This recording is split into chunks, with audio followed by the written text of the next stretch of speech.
let's see who else. Wait, now we go back over to the UK with Pep Talk, our friends over there. So please unmute and go ahead when ready, sir. Hey, Terence, how you doing, mate? You all right? Hey, what's going on? Terence, Kell Brook has questioned your credentials at 147 pounds and says that you've not fought anyone of note. Would you make of his comments? Well, I'm fighting him, so that's all that matters. If he feels I never fought nobody at 147 or I don't have any credibility, then this should be a cakewalk for him. You've been out the ring for almost a year. Is it a bit risky going back in the ring with a well-decorated fighter in Kell Brook at 147 pounds? Not at all. Former world champion. Not at all. Not at all. I'm great. I feel good. I feel strong. I can fight at the end of the day. So being out the ring is not going to affect me or hurt me in any way, shape, or form.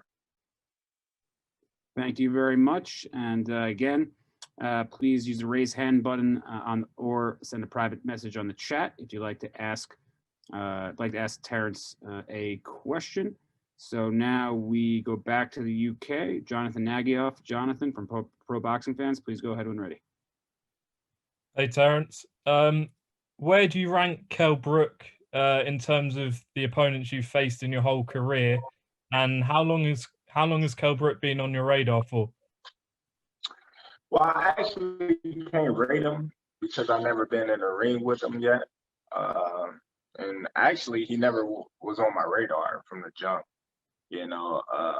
This was a fight that he wanted, that he kept calling for. And, once the Pacquiao fight didn't fall through, he was the next option, given that the circumstances of COVID and whatnot. So, I must have been on his radar. He never was on my radar, but he's on my radar now. And we fighting this weekend. That's what it is. All right. Thank you very much. And now we move ahead to Sean Zattel from Fight Hype. Sean, please go ahead when ready, sir. Hey, Terence. I know from speaking with you in the past, you were talking about getting into, you were enforcing more exchanges or allowing more exchanges to happen, trying to please the fans, be in fights that please the fans. And do you want to, and then you talked about maybe getting more back to boxing heading into this next fight. Is that what we see with Brook? I mean, we know you've been boxing brilliant, but are you going to try and pitch more of a shutout performance or still go ahead and, let those exchanges rattle off so you can go for the knockout? Or well, I'm gonna do me. Once I get in the ring and assess my my opponent, and once the fight get going, then I'm gonna do me. If the knockout comes, it comes. If it don't, then we prepared to go 12 hard rounds. Did you get a chance to see his last fight when he knocked out a fighter, Mark DeLuca? And what'd you think of that fight? If you got a chance to see it, I actually didn't get to see it. So, how do you think too much is being made about the losses he's had in his past against Spence and Golovkin heading into this fight? Yeah, I'm not worried about people trying to say he washed up or trying to downgrade him. I use that as a distraction. I'm prepared for the best Kell Brook that we possibly can prepare for come Saturday. And we're going to be ready for whichever Kell shows up this week. If he does show up in that form, like he did against, Golovkin and Spence, what kind of fight do you think of it as in your head? How do you see it playing out? It's going to be a good fight, but who knows? I'm sharp as a razor right now, so we're going to see. Hey, well, thank you very much. Thank you very much, Sean. Let's see who else we have over here in the chat queue. So we're going to go back. Terence, very popular in the UK since his days against Ricky Burns. We go to Gaz from Behind the Gloves. Gaz, please go ahead when ready, sir. Hey, Terence, it's Gaz from Behind. It's been mentioned already that Kell Brook's fought Golovkin, Spence, where he's given a really good account of himself. Is there anything Kell Brook does that worries you? Not at all. I didn't see it all. You know, given that Kell Brook has fought a lot of good opponents. Sorry, You know, I'm having trouble with the connection. Please try again in a moment. What's that? I think that was on Gaz's end. So sorry, you were mentioning about Kell Brook. No, I was just saying, you know, we're gonna be ready for whatever. Like I'm not focused or worried about any of that Kell Brook, you know, gonna bring to the table, because I'm gonna adjust to whatever, you know, it is that he does.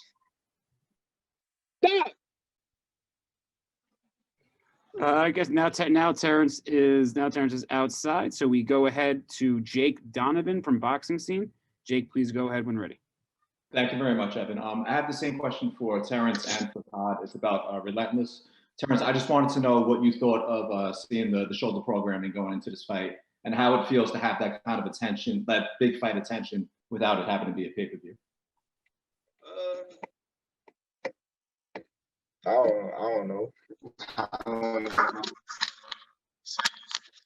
good for, you know, the content to be out there. I feel like it should always be out there, whether it's a pay-per-view or not.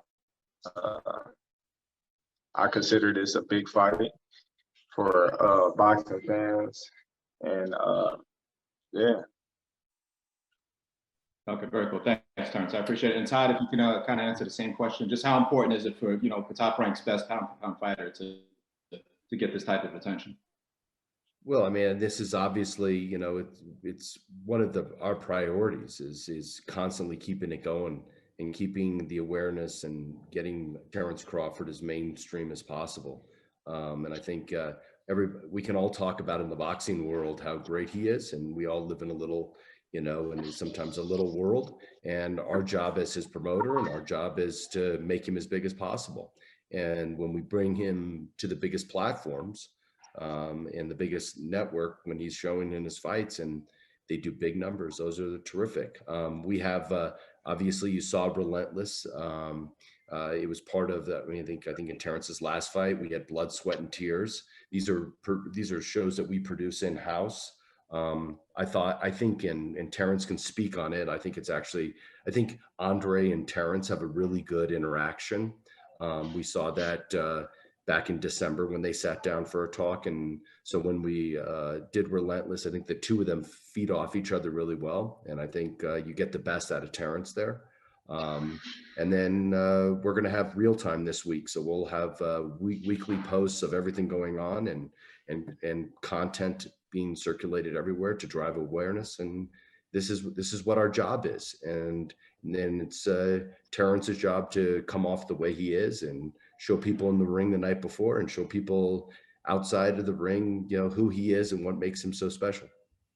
Thanks so much, Todd. Terence, best of luck this weekend. Good to have you back in the ring. Thank you, Jake. And now we go to Eric Woodyard. Thank you, I appreciate it.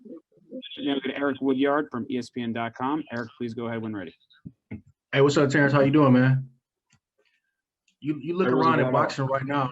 You look around at boxing right now. You see the lighter division. You see what Tank doing, and a lot of the just star-making performances that's been going around. Obviously, you've been getting TKOs and KOs and the things you've been doing. Do you feel any urgency to close the show in any type of way to really just I mean, obviously you big, like we just mentioned, big in boxing, but just to get that star-making performance as far as mainstream, do you feel a way that you have to win this fight a certain way to really cross over? Not at all. Not at all. You know, me, how I go about fights is just make sure you get the win, no matter how they come.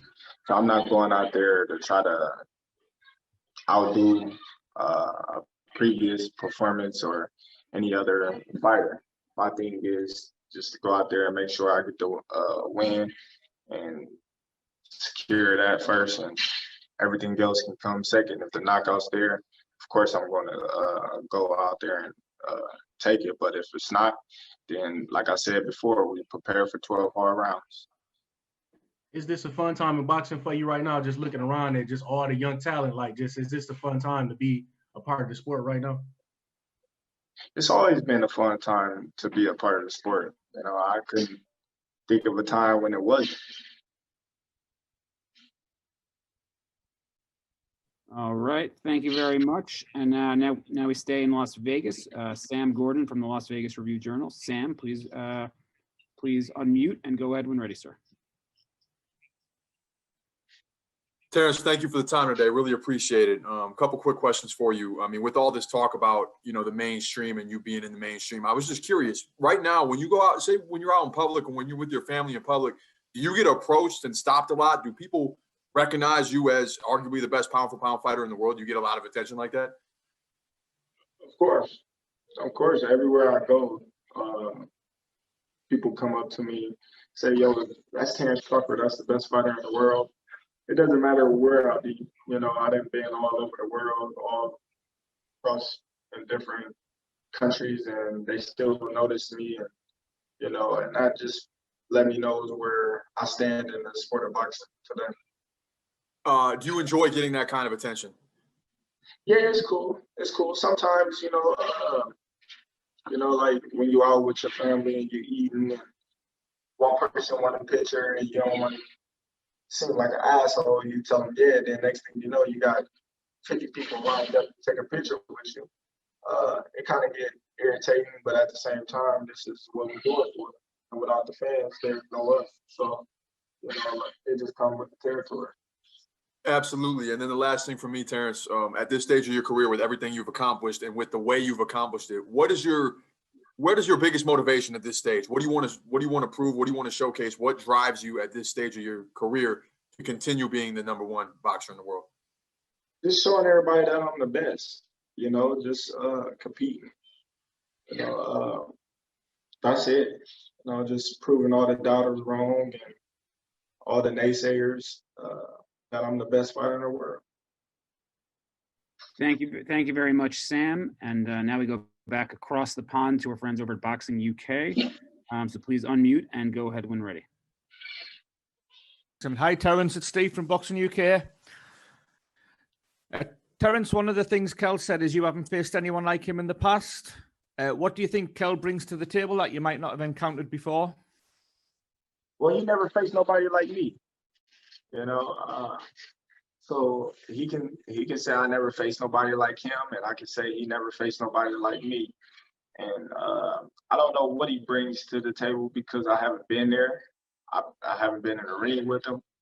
So we shall see come this week what he brings to the table. Just moving forward, Terence, over the weekend, Bob Arum said that he was looking for fights against Manny Pacquiao and Errol Spence. But one of our pound for pounds, Josh Taylor, over the weekend said he would fight you tomorrow. What do you think of that? And if you could pick one, who would you want? I would pick Manny Pacquiao. Josh Taylor still got unfinished business at 140. He shouldn't be thinking about me right now. He should be thinking about Ramirez. Thank you very much from our friends over in the UK. And let's see who else we have. We got a bunch more in the queue. So let's go to Ernesto Amador. Ernesto, please unmute and go ahead when ready.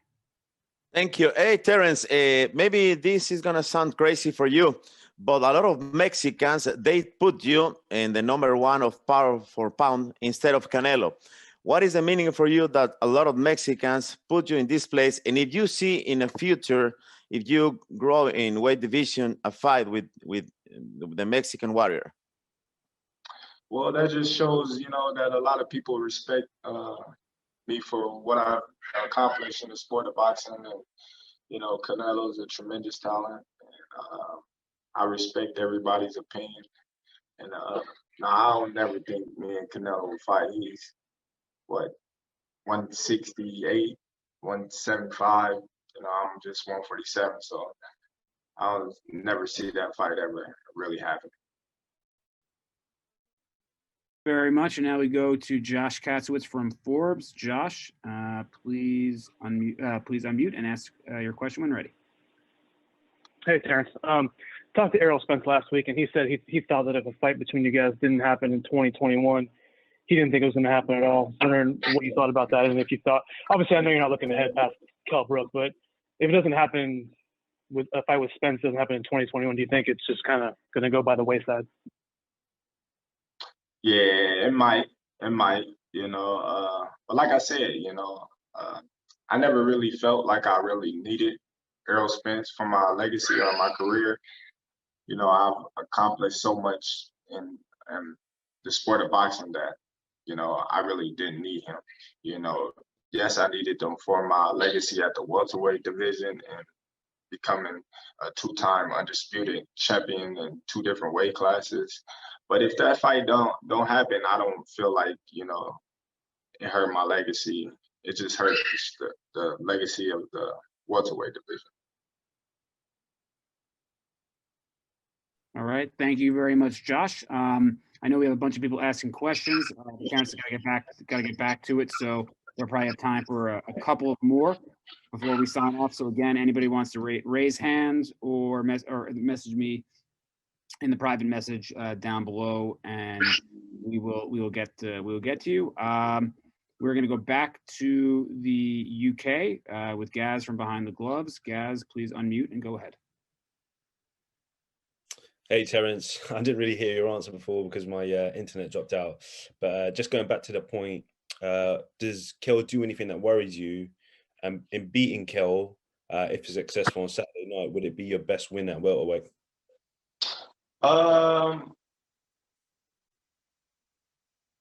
Given that Kell is a former champion, I wouldn't say that's my biggest win.